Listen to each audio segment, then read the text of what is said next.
Good morning and welcome to today's tutorial. We're going to learn the real difference between opacity and fill, which is right over here in the layers uh,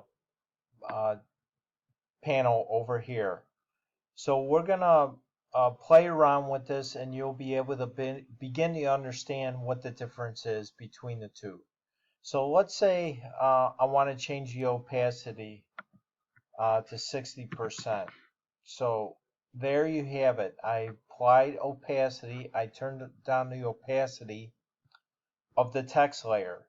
Now let's do the same thing for the fill. Let's bring this back up. Let's bring this to 60.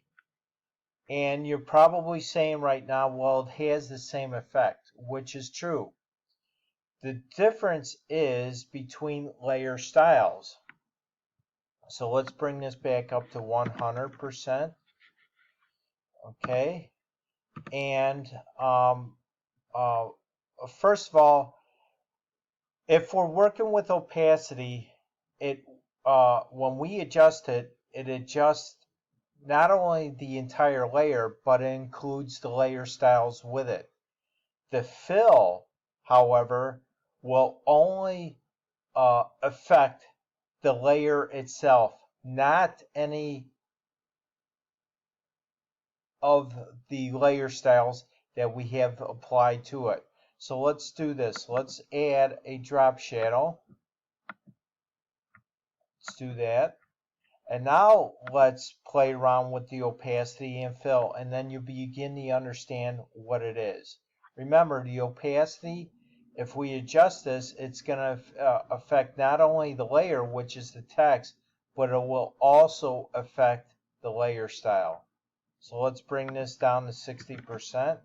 And as you can see, it brought down the opacity of the text and the shadow itself.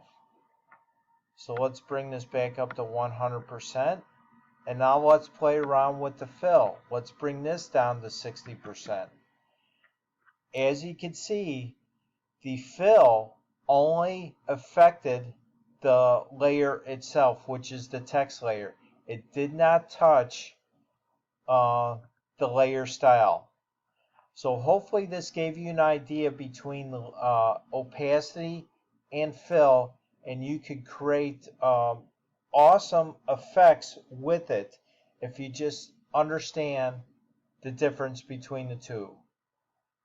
Thanks again for stopping by today. You have a great day. Remember to subscribe to my channel and also click on that bell notification so you always get alerted when I have a new video ready. And also please like, share, and comment. I appreciate your support. You have a great day, and I'll see you on the next video. Bye now.